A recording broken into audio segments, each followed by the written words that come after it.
வணக்கம். 2024 நவம்பர் 25 திங்கட்கிழமை அதிகாலை நிலவர வானிலை பதிவிற்கு, அதாவது வரக்கூடிய நிகழ்வில் பொழிய போகிற வெள்ள பாதிப்பை ஏற்படுத்தக்கூடிய மழை பொழிவு காரணமாக முன்னெச்சரிக்கை, எப்படிப்பட்ட தேவையான முன்னெச்சரிக்கையை எடுக்க வேண்டும் என்பதற்கான பதிவும், எந்த மாவட்டங்களுக்கு முன்னெச்சரிக்கை எடுக்க வேண்டும், எப்படிப்பட்ட முன்னெச்சரிக்கையை எடுக்க வேண்டும் என்பதற்கான ஆய்வறிக்கை 2024 நவம்பர் 25 அதிகாலை 2:30 மணி ஆய்வறிக்கை 4 மணிக்கு பதிவு செய்யப்படுகிறது.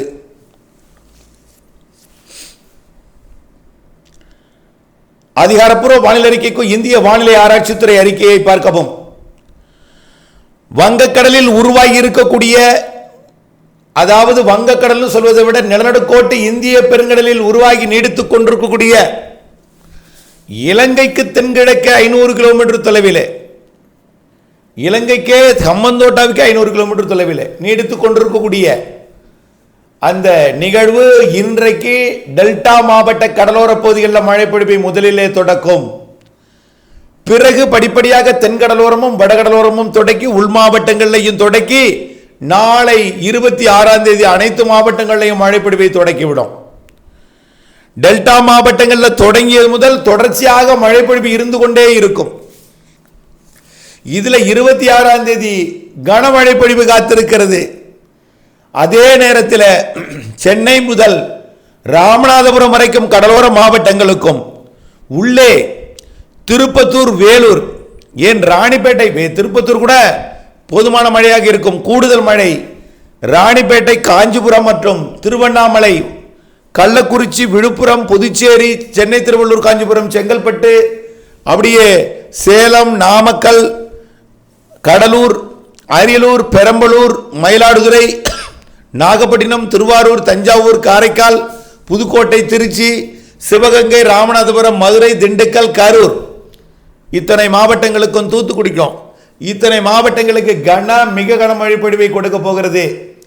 இதுல டெல்டாவிற்கு உச்சபட்ச மழை பொழிவு ராமநாதபுரம் மாவட்ட கடலோரம் தொடங்கி திருவள்ளூர் கடலோரம் வரைக்கும் உச்சபட்ச மழை பொழிவு. அதிலேயே டாப் நம்பர் 1 அதீத மழை பொழிவை, தொடர் மழை பொழிவை கொடுக்க போகிற இடம் டெல்டா மாவட்டங்களுக்கும் கடலூர் உள்ளிட்ட மாவட்டம். கடலூர், அரியலூர், மயிலாடுதுறை, காரைக்கால், நாகப்பட்டினம், திருவாரூர், தஞ்சாவூர், புதுக்கோட்டை, ராமநாதபுரம், திருச்சி வரைக்கும் இந்த மாவட்டங்கள் அதீத மழைப்பொழிவு. திருச்சி வரைக்கும் நல்ல ஒரு மழைப்பொழிவு. அனைத்து மாவட்டங்களுக்கும் மழை பொழிந்தாலும் பிற மாவட்டங்களுக்கு தேவையான மழைப்பொழிவாக அமைந்துவிடும். ஆனால் திருச்சிக்கு கிழக்கே, அரியலூர், பெரம்பலூர் அதற்கு கிழக்கே, திருவண்ணாமலைக்கு கிழக்கே, அதே போல ராணிப்பேட்டைக்கு கிழக்கே, மதுரை, திண்டுக்கலுக்கு கிழக்கே, அதே போல விருதுநகர் மாவட்ட கிழக்கு பகுதி, ராமநாதபுரம் மாவட்டம் முதல் இது எல்லாமே மழை பொழிவு, அதீத மழை பொழிவு வடிய விடும் அளவிற்கு இருக்கும். கண்டிப்பாக அதீத மழை பொழிவை கொடுக்கும், தொடர்ச்சியாக மழை பொழிவை கொடுக்கும். இது கரையை தொடும் நாள் 29ஆம் தேதி, கடக்கும் நாள் 30ஆம் தேதி. கடக்கும் பொழுது செயலிழந்துதான் கடக்கும். ஆகவே கடக்கும் பொழுது மழை, கடந்த பிறகு அரபிக்கடல் சென்றும் டிசம்பர் 1-2 தேதிகளில் மழை பொழிவை கொடுக்கும். தமிழ்நாட்டு கரையை நெருங்கி வரும்பொழுதுதான் அதிக மழை பொழிவை கொடுக்கும். ஆகவே 29ஆம் தேதி 30ஆம் தேதி வரை தொடர் மழை பொழிவு, மிக கன மழை பொழிவு இருக்கிறது. இதுல டெல்டா மாவட்டங்கள் உட்பட அனைத்து கடலோர மாவட்டங்களுக்கும் உள் மாவட்ட மழை பொழிவு வடிகாலாக கடலோர பகுதியில் இருக்கக்கூடிய, அதாவது கடை மடை பகுதிகளுக்கு அந்த நீர் வந்தடையும் என்பதனால, அங்கேயும் மழை பொழிவு இருக்கும் என்பதனால கொஞ்சம் அசாதாரண சூழ்நிலை தான் தென்படுகிறது. ஆகவே கடலோர மாவட்டங்களின் கடலோர பகுதி கூடுதல் தண்ணீர் வந்து சேர்வதற்கு வாய்ப்பு தெரிகிறது. ஆகவே இந்த அறிக்கையோடு நான் இப்படியே நான் இதற்கு மேல் உங்களை அச்சப்படுத்தவோ உங்களுக்கு கஷ்டப்படுத்தவோ விரும்பவில்லை. ஆனால் எதுவும் சொன்னாமல் முன்னெச்சரிக்கை எடுக்காமலும் இருந்துவிட முடியாது. அந்த நேரத்தில் ஒரு முன்னெச்சரிக்கையை எடுக்க சொன்னால் நீங்கள் அவசர கதியில பதட்டத்தில் சரியான ஒரு முன்னெச்சரிக்கை எடுக்க முடியாது. பதட்டம் இல்லாமல் நிதானமாக செயல்பட்டு முன்னெச்சரிக்கை எடுக்க வேண்டும் என்பதற்காகவும், ஏற்கனவே 15ஆம் தேதிக்கு முன் 15ஆம் தேதி இன்சூரன்ஸ் கட்டுவதற்காகவும், இப்பொழுது கால நீட்டிப்பு செய்திருந்தாலும் நிகழ்வு பாதிப்பை ஏற்படுவதற்கு முன் நாம் அந்த இன்சூரன்ஸ் போன்றவற்றை கட்டிவிட்டால் அதற்கென்று என்று வரையறை இல்லாமல் இருக்கும். ஆகவே கண்டிப்பாக முன்னெச்சரிக்கை எடுக்க வேண்டிய நேரம். உதாரணத்திற்கு நிஷா புயலை மனதில் கொள்ளுங்கள். 2008 நவம்பர் 24ஆம் தேதி கரை கடந்த காரைக்கால் அருகே கரை கடந்த நிஷா புயல். நிஷா புயல்ல கொஞ்சம் காற்று பாதிப்பு இருந்தது. ஆனால் இதில் காற்று பாதிப்பு இருக்காது, வெறும் மழை பொழிவு மட்டுமே அதிகமாக கொடுக்கும். ஆனால் அந்த நிஷா புயல் மழை பொழிவை விட சற்று கூடுதல் மழை பொழிவு கொடுப்பதற்கும் வாய்ப்பு இருக்கிறது. நிஷா புயல் மழை பொழிவை சற்றே கற்பனை செய்து பாருங்கள். அதே அளவு மழை பொழிவோ அல்லது அதை விட கூடுதல் மழை பொழிவோ கொடுக்க வாய்ப்பு இருக்கிறது. எதையும் மனதில் போட்டு பீதி ஏற்படுத்தி கொண்டிருக்க வேண்டாம். நிதானமாக செயல்பட்டு முன்னெச்சரிக்கை எடுக்க வேண்டும் என்பதற்காக தயவு செய்து உங்களை இருகரம் கூப்பி கேட்டுக்கொள்கிறேன். யாரிடமும் சொல்லும் பொழுது புயல் என்று சொல்லிவிடாதீர். தயவு செய்து மழை பொழிவு என்று மட்டும் சொல்லுங்கள். தயவு செய்து உங்களை மிகவும் பணிவோடு கேட்டுக்கொள்கிறேன். அவர்கள் புயல் என்றால் பல்வேறு தேவையற்ற முன்னெச்சரிக்கை நடவடிக்கை எடுக்கிறார்கள். அது பல்வேறு இடங்களுக்கு மழை பொழிவை வடிவதற்கு மழைநீர் வடிவதை அந்த அதாவது வடிகால் வாய்க்கால்களுக்கு அடைப்பு ஏற்படுத்தும் விதமாக பல்வேறு இடையூறுகளையும் அதாவது குப்பை தடைகளை போட்டு விடுகிறார்கள். இது ஒவ்வொரு நகராட்சி, மாநகராட்சி மற்றும் பேரூராட்சி, ஊராட்சிகளுக்கு பணியாளர்கள் அதாவது பணிக்கு அதாவது சரியாக கால்வாயெல்லாம் தூர்வாரப்பட்டிருந்தாலும் திடீரென்று இவர்கள் முன்னெச்சரிக்கை என்ற பெயரிலே தன் வீட்டில் இருக்கக்கூடிய குப்பைகளை சாலையில் போடுகிறார்கள். இது நமக்குத்தான் கேடு. வடிய வேண்டிய அந்த வடிகாலை போய் அடைத்து விட்டால் எப்படி வடியும்?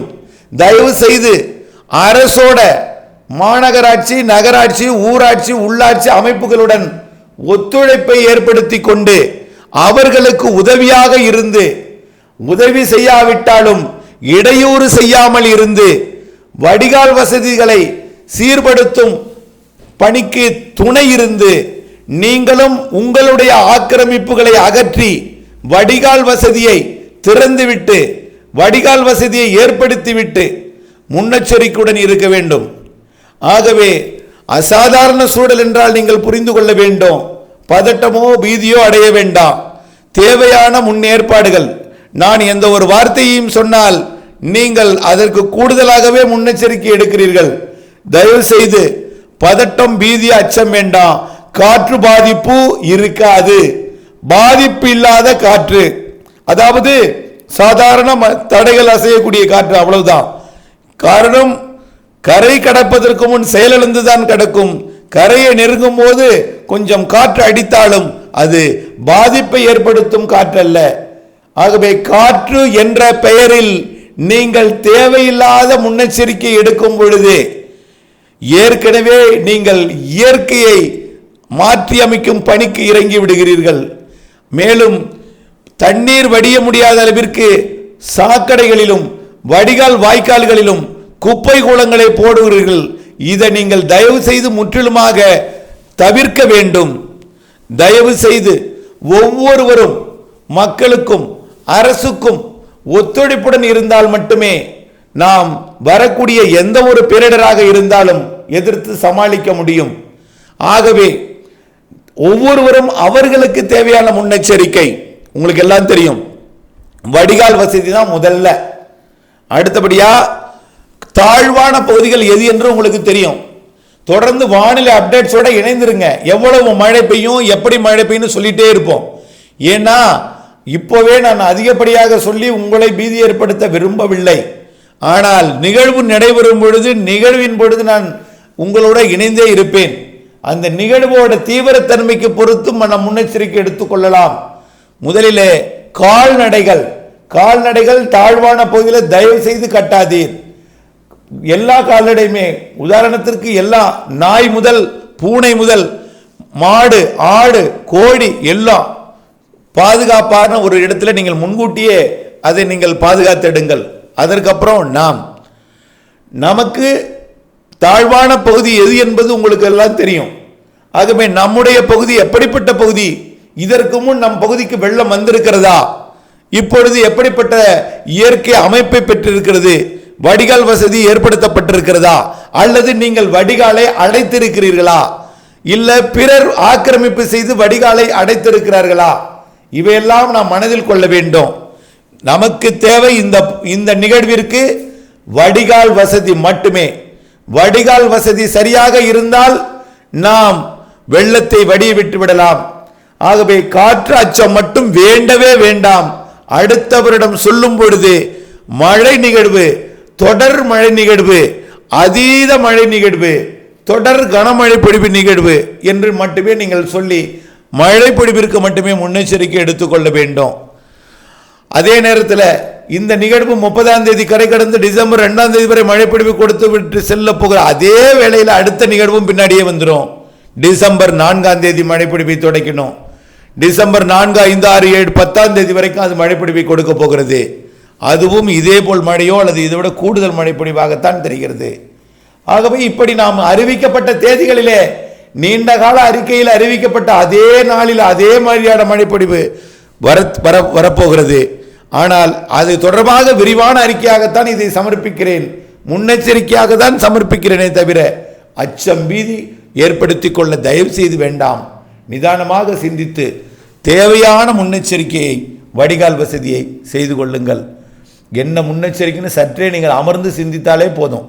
என்ன நமக்கு தேவை, மழை தொடர்ச்சியாக பெய்தால் நமக்கு என்ன தேவை, ஓகே.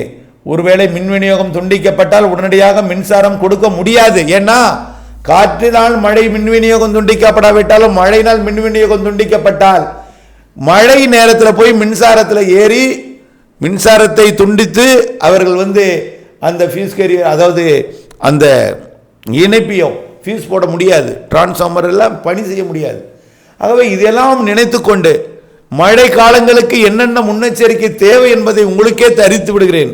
நான் என்னென்ன தேவை என்று அறிவித்தால் நீங்கள் என்னென்ன செய்வீர்கள் என்று எனக்கு தெரியும், உங்களுக்கே தெரியும். நீங்களே அதற்கு தேவையான முன்னெச்சரிக்கை எடுத்துக்கொள்ளுங்கள். மழை பொழிவிற்கு மட்டும் காற்று பாதிப்பு இல்லை. காற்றே வந்தாலும் கரை கடந்து தான் செயலிழக்கும். ஆகவே கடலில் இருக்கும்போது கொஞ்சம் காற்று இருந்தாலும் அது பாதிக்காத காற்றாக இருக்கும் என்பதை நீங்கள் புரிந்து கொள்ள வேண்டும். தயவுசெய்து வானிலை ஆய்வறிக்கையுடன் இணைந்திருங்கள். திட்டமிட்ட பணி செய்து லாபம் அடைந்திடுங்கள். நன்றி.